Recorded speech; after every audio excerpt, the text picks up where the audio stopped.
Upset alert. Jamie Lynn Horth defeats Teresa Bleda by knockout. The Jamie Lynn Horth money line at plus 125 cashes. The won't go the distance at plus 200 hits. Horth wins inside the distance at a whopping plus 550 is also a winner. Fight Junkie. Post-fight. Thoughts.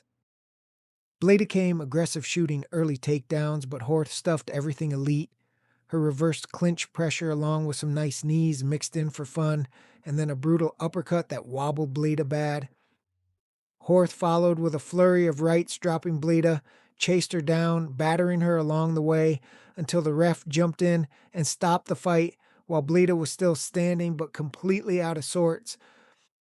Horth's takedown defense and counter-punching power turned an underdog into cash money. Her first UFC finish, snapping her decision run and cashing all of those inside the distance tickets out there. Does Horth build into ranked flyweight with this momentum? That's it for this episode of Fight Junkie. Fight Junkie out! Guilherme Pat defeats Alan Fry by decision. The Guilherme Pat money line at minus 175 cashes. The will go the distance at plus 375 hits. Pat wins by decision at a whopping plus 700 is also a winner. Fight Junkie. Post-fight. Thoughts. Pat turned in a striking masterclass over 15 minutes, using crisp jab work and footwork to control range, peppering Fry with combos and body shots while slipping most returns.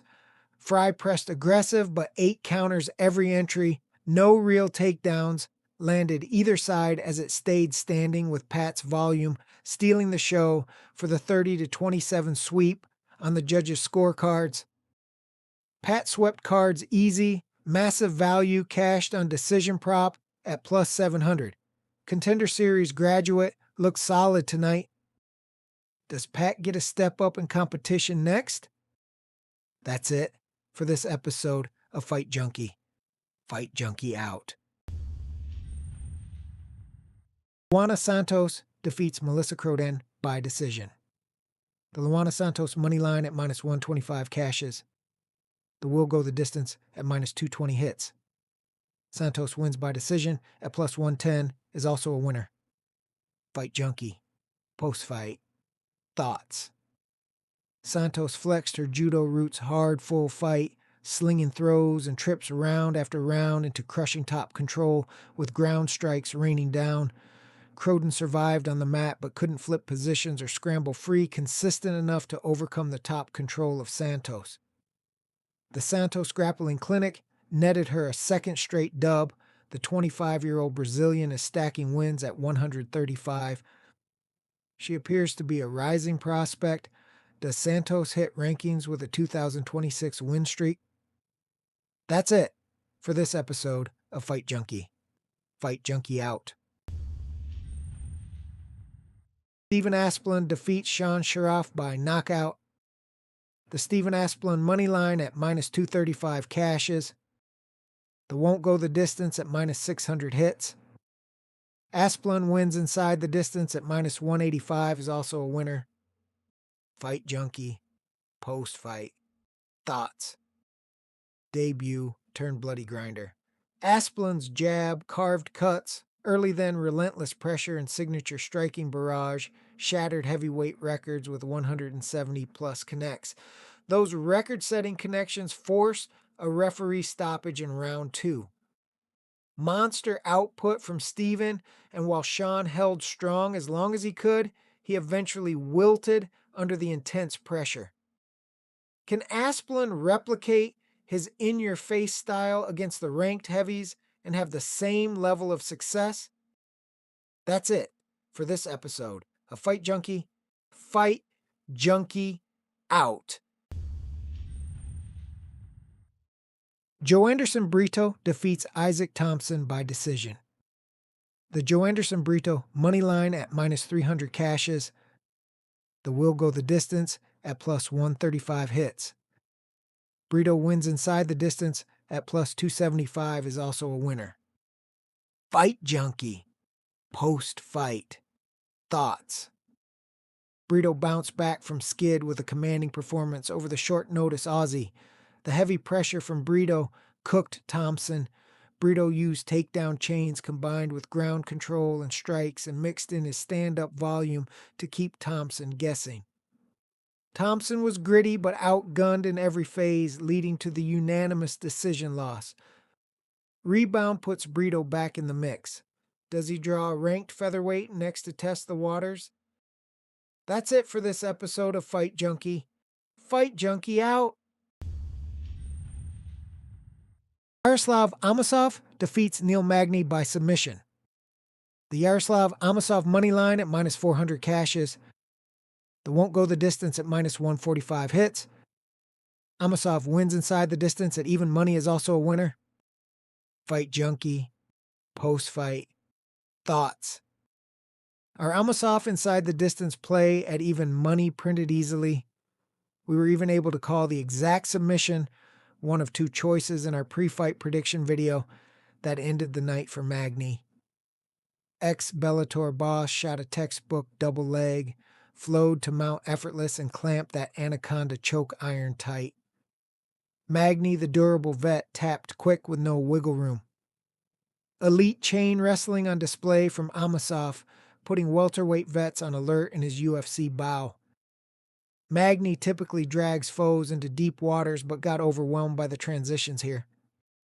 Amosov showcasing that champ pedigree, flawlessly giving off immediate contender vibes. Does Amosov leapfrog to top 10 smoke or build with another name first? That's it for this episode of Fight Junkie. Fight Junkie out. King Green defeats Lance Gibson Jr. by decision. The King Green money line at minus 210 cashes. The will go the distance at plus 170 hits. Green wins by decision at plus 225 is also a winner. Fight Junkie. Post-fight. Thoughts. Green channeled vet savvy across the full 15 minutes, deploying slick footwork, layered combos, and body rips to systematically out-volume the debuting Gibson Jr.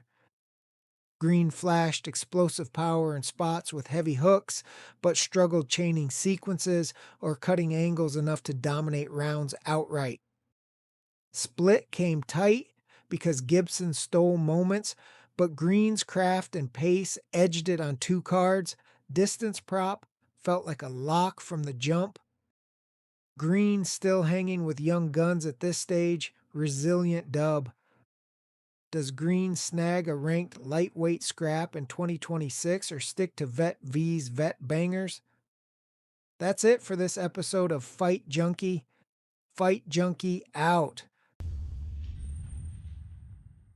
Kennedy and Nzechukwu and Marcus Buchecha fight to a draw. The will go the distance at plus 250 hits. Nzechukwu and Buchecha draw at plus 6,600 is also a winner. Fight Junkie. Post-fight. Thoughts. A heavyweight clash of styles delivered a full-distance sloppy affair with Nzechukwu trying to exploit his massive reach for probing jabs, long kicks, and counters to maintain distance, while BJJ icon Buchecha pushed for clinches, dirty boxing, and sub-hunts with trip takedowns. They produced chaotic back-and-forth swings both ways, neither snatching clear control expect for Marcus's second round, dominating ground control, where he was able to keep Kennedy on the mat and muster up enough energy to actually throw and land some punches. For that Herculean effort, he was rewarded with a 10-8 round by all three official judges. On the feet, Buchecha landed heavier pocket shots than many predicted during the stand-up exchanges. In round 2, a point deduction from Kennedy for an eye poke would ultimately flip the scores to a unanimous draw, as Kennedy was able to win the third round and salvage the draw result. An absolute lottery if you dusted that plus 6,600 prop. Our Nzechukwu inside the distance at plus 115 was toasted though. Buchecha's durability and adaptability were way underrated coming from the grappling world. Draw keeps both alive for another day. I personally don't see Marcus doing much in the division or within the UFC. His gas tank is atrocious, and if I was Daddy Dana, I would cut him now. Kennedy didn't fare much better, and overall, it was just a piss poor fight and certainly didn't scream UFC level skill sets. Are you even remotely interested in watching these two compete in the future? That's it for this episode of Fight Junkie. Fight Junkie out. Cesare Oleksiejczuk defeats Cesar Almeida by decision. The Cesare Oleksiejczuk money line at -205 cashes. The will go the distance at +180 hits. Oleksiejczuk wins by decision at +400 is also a winner. Fight Junkie. Post-fight. Thoughts. For a full 15 minutes, Cesare produced relentless forward pressure, chaining wrestling entries for takedowns round after round while blending dirty boxing bursts and clinches, leaving Almeida stuck defending shots and level changes instead of unloading his vaunted Muay Thai kicks and knees. Volume snowballed massively for the Polish newcomer with top control minutes ticking away and strikes from guard, sweeping the official judges' scorecard 30-27 because the grappling dominance neutered Almeida's striker game plan cold. It certainly wasn't the fireworks spectacle from Almeida's highlight reel, but intelligent vet-like execution from the younger Oleksiejczuk, shutting hype trains down with systematic pressure and control on the mat. Almeida hung tough but glaring holes in takedown defense and get-ups exposed. He needs major mat work to evolve into contender material at middleweight. Decision prop, cashed nicely in what ultimately was a tactical chess match. Can Oleksiejczuk parlay this style into a ranked run quick, or do pure strikers expose him next? That's it for this episode of Fight Junkie. Fight Junkie out! Upset alert. Melquizael Costa defeats Morgan Charrier by knockout. The Melquizael Costa money line at +130 cashes. The won't go the distance at +145 hits. Costa wins inside the distance at +350 is also a winner. Fight Junkie. Post-fight. Thoughts. Costa marched straight ahead, aggressive from the jump, shrugging off Charrier's counters to close the pocket quick and detonate a high kick missile dead to the temple. Charrier crumpled instantly, lights out before hitting the canvas. Such a beauty of a kill shot, it may be a possible contender for KO of the year. Yeah, it was that nasty bro. Charrier rolled in favored in the fight based off bonus hunts and power rep, but got read like a book.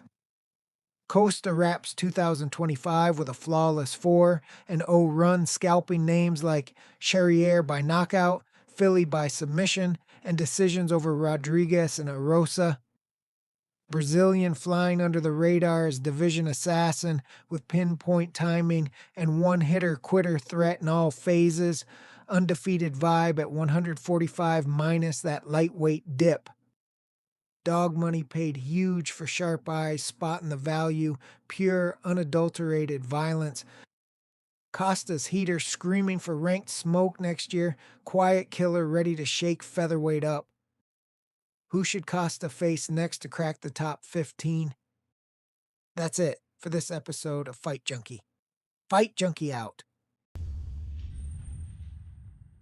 Kevin Vallejos defeats Giga Chikadze by knockout. The Kevin Vallejos money line at -300 cashes. The won't go the distance at -115 hits. Vallejos wins inside the distance at +105 is also a winner. Fight Junkie. Post-fight. Thoughts. Our Vallejos inside the distance prop at +145 cashed clean. This 24-year-old Argentinian beast is carving out a terror reign at 145 with a 3-0 UFC record. First round Giga was in full kickboxing mode, using feints and distance to unload them brutal body and leg kicks that raised welts on Vallejos, hitting liver shots and high kicks that stung bad enough to force clinch recovery for Vallejos. The UFC vet took that frame clear on output and damage, looking like the experience edge might wear the kid down, but Vallejos kept his cool under fire, no desperate swings, just patient in closing space, smart to hunt his openings without overexposing himself. Round 2, Giga trying to reset, circling off fence. Vallejos timed a nuclear spinning back fist right on the button, dropped him cold, then jumped on him with merciless ground elbows till the ref peeled him off. Vicious sequence that marked Chikadze's first ever KO loss. Post-fight, Vallejos dropped class bombs respecting Giga as idol, calling Cub Swanson for spring and donating per slice to Giga's charity. Elite mindset, matching the highlight reel skills. At this young with power, poise, and killer instinct against ranked kickboxers, he's fast-tracked to top 15, real deal prospect surge, hitting UFC hard. Giga sliding on 3 straight losses at 37, chin and recovery questions piling up now. Our prop hit flawlessly. How fast does this kid hit top 5, or is title talk already real? That's it for this episode of Fight Junkie. Fight Junkie out. Manel Kape defeats Brandon Royval by knockout. The Manel Kape money line at minus 300 cashes. The won't go the distance at minus 190 hits. Kape wins inside the distance at minus 125 is also a winner. Fight Junkie. Post-fight. Thoughts. Cape exploded out the gate with them vicious calf kicks, slicing into Royval's legs to kill his mobility early, forcing the American back while Royval tried countering with his trademark wild body kicks and quick feints to set up combinations, landing a decent body shot but eating sharp returns every time he committed. Exchanges ramped up fast, Royval staying active with leg attacks, but Cape's pressure pinned him to the fence midway, where he timed a leaping right hand perfectly flush on the chin that dropped Royval hard to the canvas. He was totally out of it, and while some may call a quick stoppage, the swarm of hammers and punches were too much and forced Herb Dean to dive in and stop the fight before Brandon took even more damage. Some fans cried early stoppage because Royval was moving, but that damage was legit, eyes glazed. Starboy ties the flyweight KO mark at 5 and storms into 2026 on 7 of 8 wins, looking more polished with that timing, power, and relentless pressure game. We were all in on Cape by decision at plus 265, banking on Royval's insane scrambles and bottomless gas tank, turning this into a grueling 5-round barn burner everyone pegged for fight of the year potential, but Cape evolved the script with calculated aggression, shutting down the chaos early for a statement finish. Flyweight title picture on fire now, he's the undeniable next shot at Joshua Van. Can Van's technical volume and pace survive Cape's upgraded explosiveness? That's it for this episode of Fight Junkie. Fight Junkie out.